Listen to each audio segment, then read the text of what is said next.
Hello, I'm artist Wanaree Tanner here at Cool Tools to demonstrate my continuous men's knotwork ring.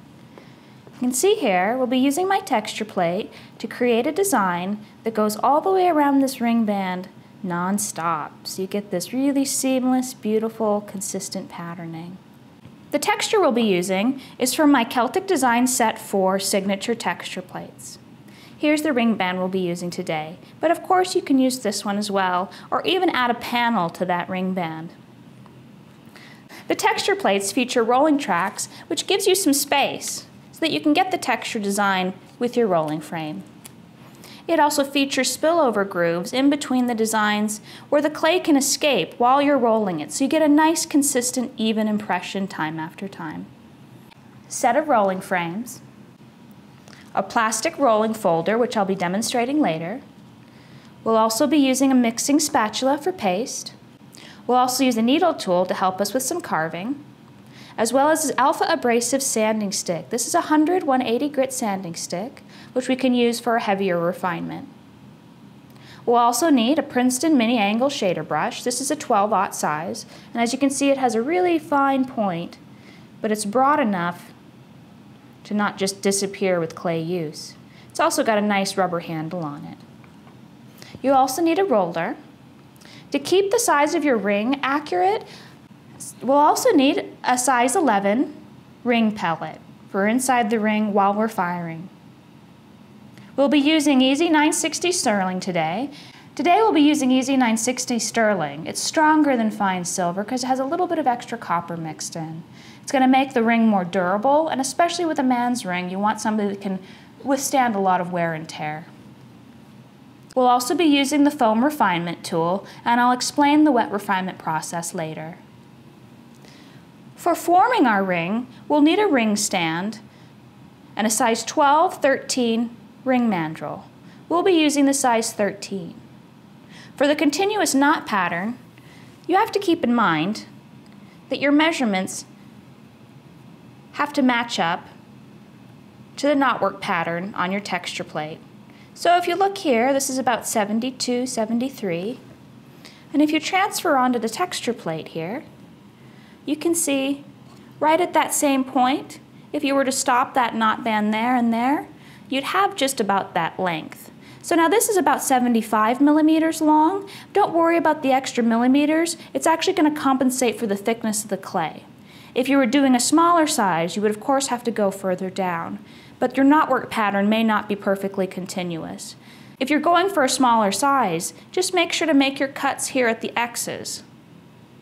That's where it's going to be the easiest to repair that knotwork design when you join the two sides of the band together.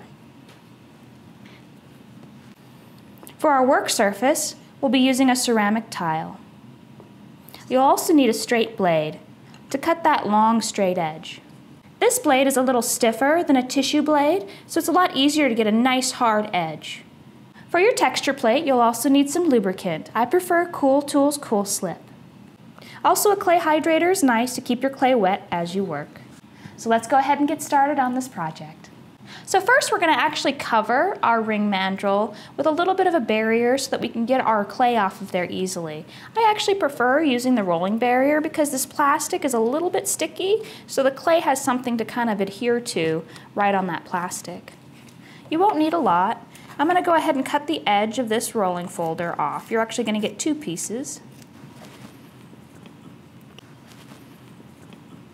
Rolling folders do wear out over time, so I like to save the old folders for projects like this where I just need some way to cover up a ring mandrel. I've got a piece of Scotch tape here, sticky side up. You don't want to stick it down to the mandrel, you just want to stick the plastic to itself. So I'm just putting the plastic right over the tape, and then nice and flush, hold that down, and tape it down. And then you're going to need a second piece of tape for the other side. Now we've got a little barrier to work with. Okay, so now we're ready to roll out our clay.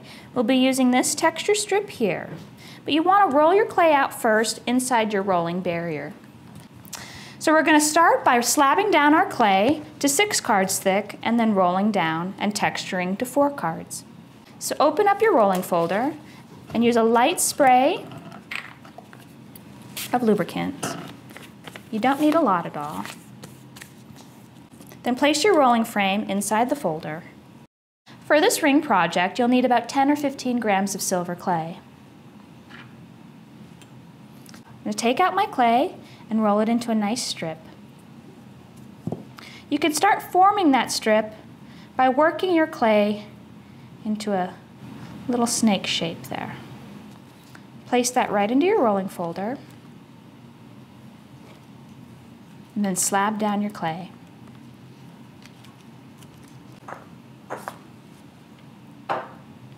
Open your rolling folder and remove your rolling frame. Before you use your texture plate, you want to make sure to lubricate it.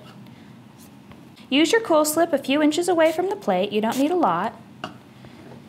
This is the first time you're using the texture plate. Make sure to work that lubricant into the details. Next, you're going to position your 4-card rolling frame right around the texture. And just to double check our clay placement, just remember to place your clay on the X. So you see, there's the X we're going to start at, and then at 75 here is the second X. So we're going to make sure the clay goes from here all the way to here. So pick up your clay in your plastic and position it over that first X. Now this hasn't reached all the way. You have to remember that as you roll out, this is going to stretch a bit, so it's okay if it doesn't quite reach. I always use a rolling barrier when texturing because it prevents the clay from sticking to the roller. When the clay sticks to the roller, it can pull up off of the texture, and then when you go to roll back, you end up getting ghosted lines. So you want to be careful of that. With Celtic knotwork, it's essential to have clear, clean impressions so that it's readable. So start at one end and do one firm roll in one direction. So you can see I'm pressing down nice and firm. Now the clay's rolling all the way out there, but we don't need all that, so I'm just going to stop here at the edge. Use your fingertip to just burnish through the plastic. This is going to help reinforce that impression and really get the detail in. And you're going to want to remove your rolling folder, being careful not to dislodge your clay or plastic. Leave it on the plastic and flip the whole assembly over. Now reinforce it from the reverse side to help dislodge that clay. And peel back. Now don't pick your clay up and move it. Leave it right on the plastic there. I'm going to cut that little excess clay off of the end so that we're not trying to handle that. Then we're just going to check with our millimeter ruler really quick. So we need to cut right here and right here. But we want to leave some room to cut it off of our mandrel. So I'm just going to cut my starting point here at the first X and leave space for the remainder. So I'm going to cut right next to the border. All you need to do is orient your blade along that border edge. And if you just watch carefully, all I'm doing is tipping up.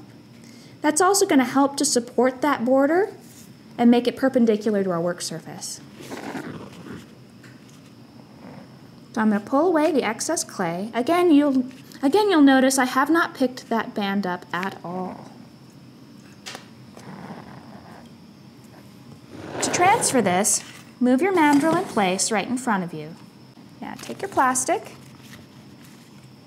and your brush and just pull the clay away from the surface. Pull that plastic away from that silver. And it's going to dangle down a bit. Oop.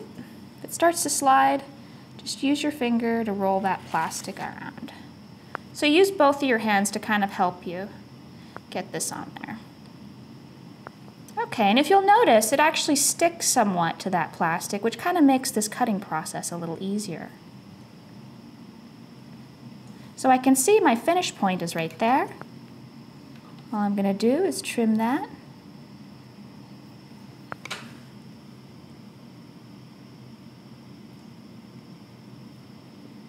And remove the piece.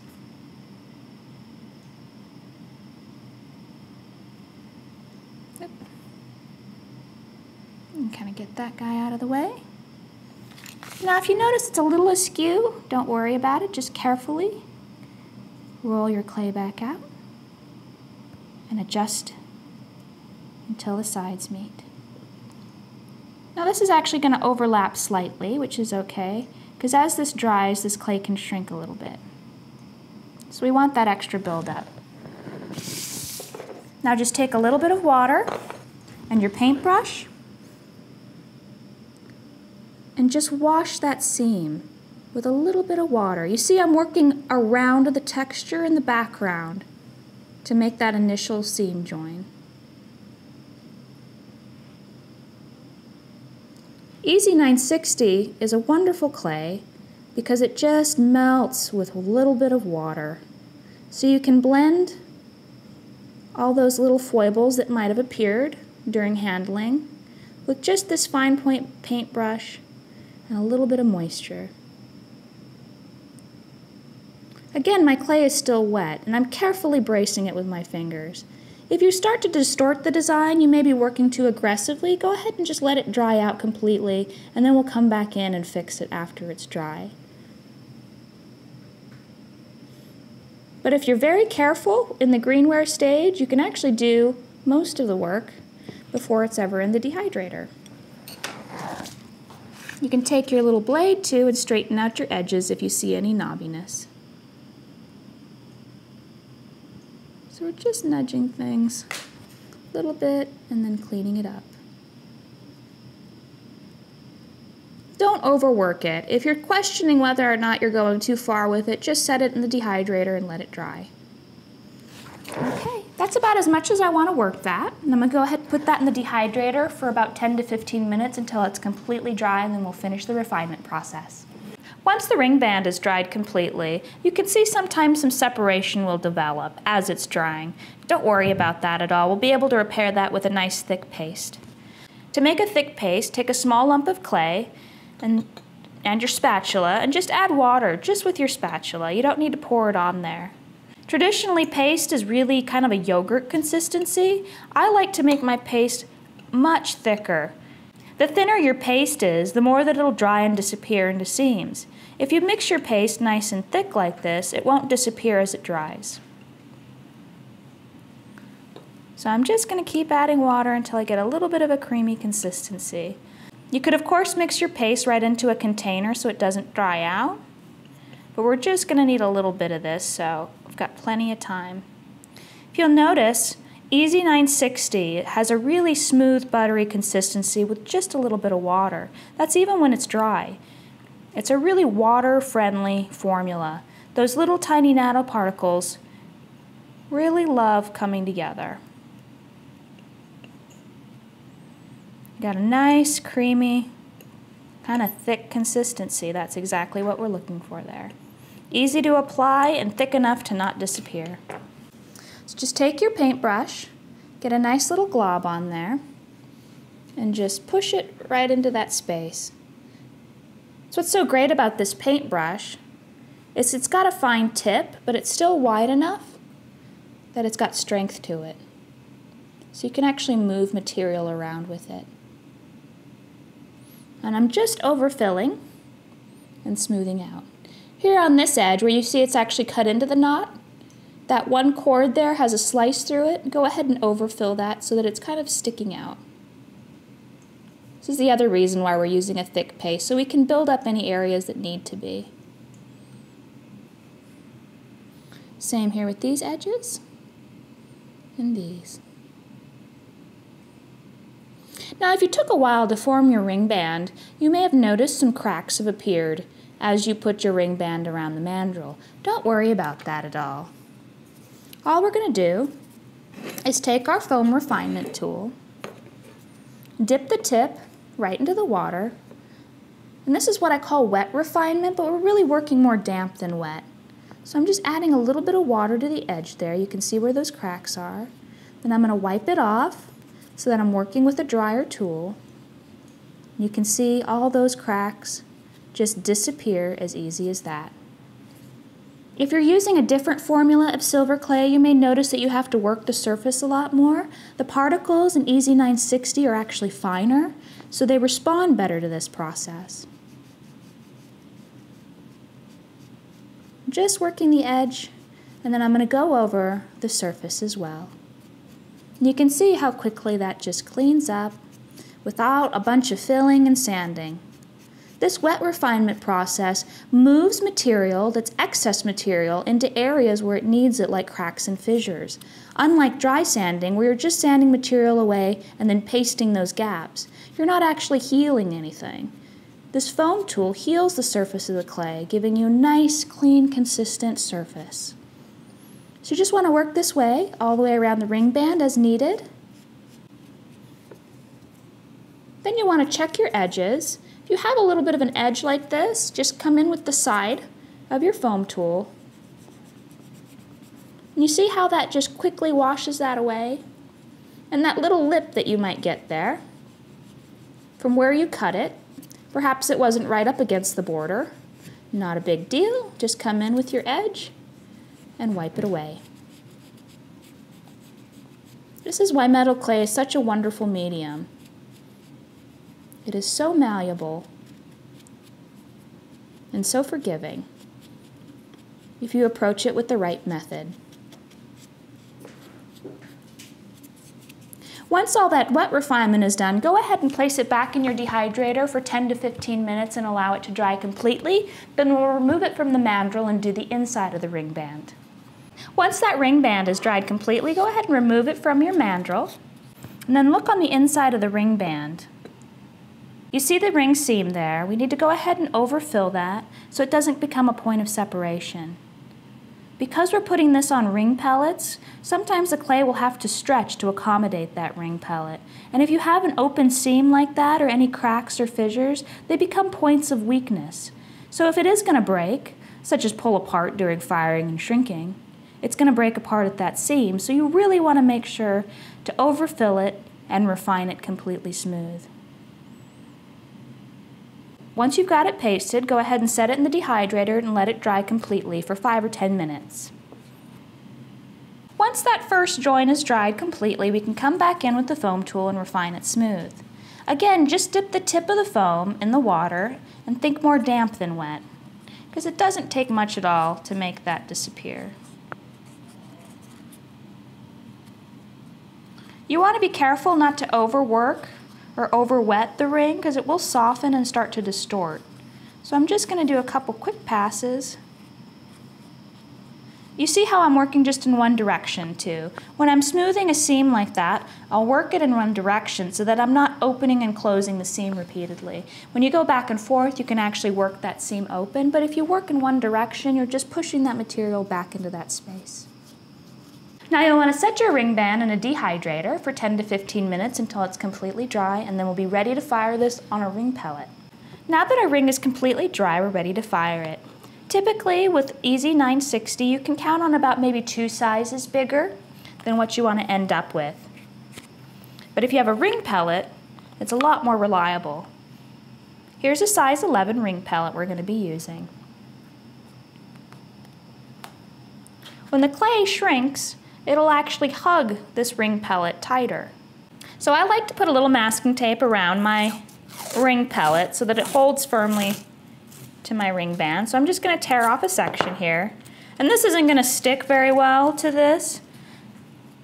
We're just wrapping it around. We don't need it to be super tight. And all this is going to do is thicken that ring pellet and hold it in place inside of our ring band. And it'll all burn away. So I happen to cut off just about the right amount there. You don't want to have to force it. So just take off a little bit of tape until it fits. And there you go. Now this is ready to be fired. I like to fire my ring bands in aluminum hydrate inside of a firing dish. It helps support the ring shape without causing distortion. So you can just rest your ring band with the ring pellet just lightly on the surface. We'll be firing today at 1675 for 2 hours because we want a complete sintering on our clay. The longer the better. If you're firing at a lower temperature, you're going to have to hold it for longer, so please check the manufacturer's instructions before firing. Once your kiln is cooled completely, go ahead and remove your piece. You can see here where we've done our little couple of repairs where the silver kind of got on the ring pellet. And there's no visible signs of it that remain. So we're just going to brush off the alumina hydrate. You may notice some discoloration on the surface of the silver. Don't worry about that, it's just the alumina hydrate. Easy 960 also emerges from the kiln a slightly whitish grayish color. To dissolve the ring pellet, all you need is a dish of water. Just place it in and it'll begin to melt. And there you go. Wash that off and now you've got your fired ring in its beautiful shape. Now we're just going to dry this off. As you can see from where we repaired this earlier, where we had a crack, there's a little bit of excess silver there. It's not a big deal. Just take your alpha abrasive sanding sticks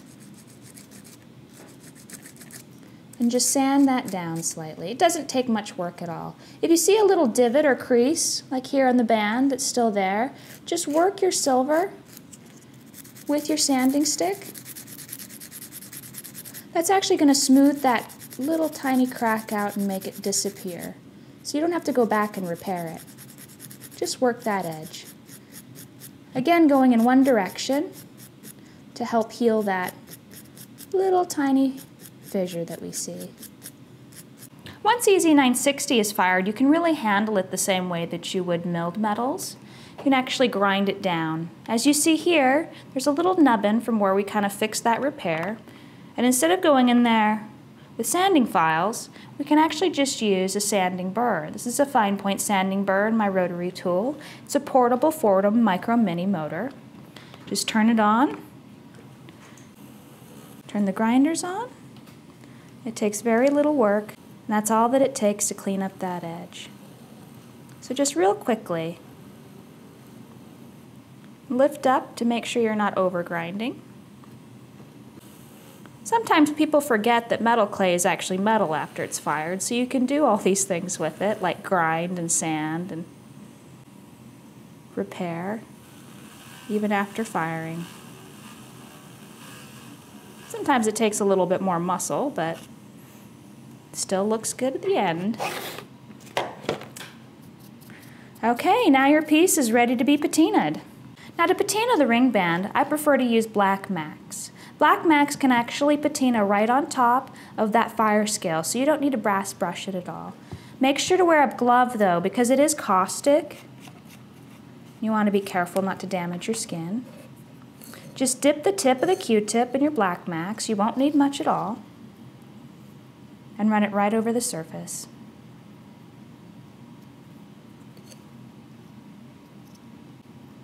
Black wax leaves a really high contrast black on the silver surface, especially when you do it right on top of fire scale, because those pores are still open. If you go and polish first, sometimes you won't get as dark of a color.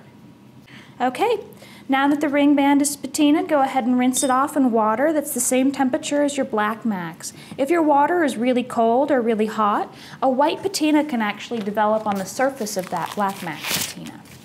Go ahead and dry your piece off. Now we're ready to polish. I like to use 400 grit 3M polishing papers.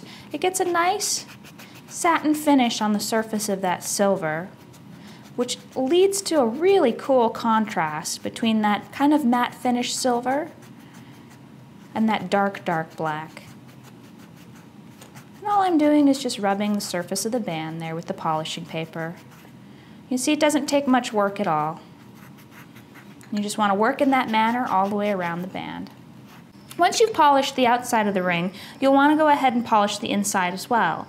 You can go ahead and use your 3M 400 grit polishing paper.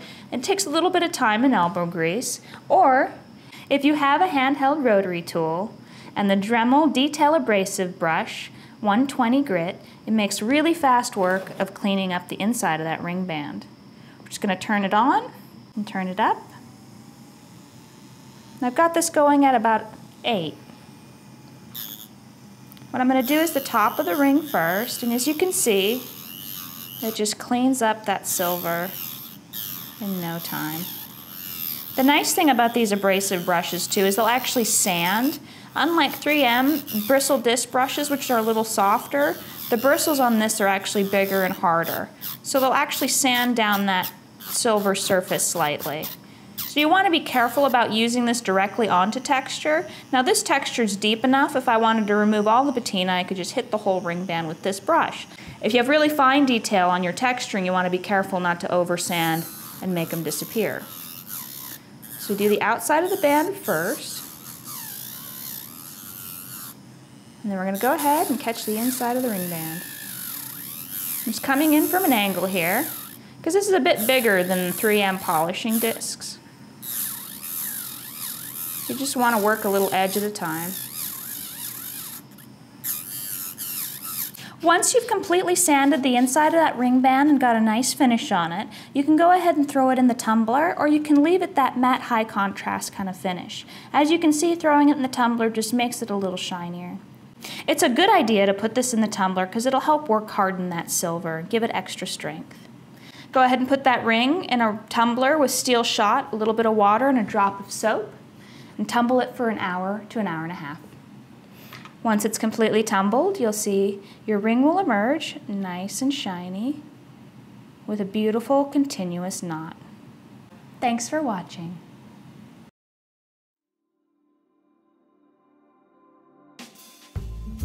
Visit our Learning Center at cooltools.us for more cool jewelry making videos. Subscribe to our YouTube channel, like us on Facebook, follow us on Twitter, and be sure to sign up for our email list to be the first to hear about new videos, new products, and other cool stuff from Cool Tools.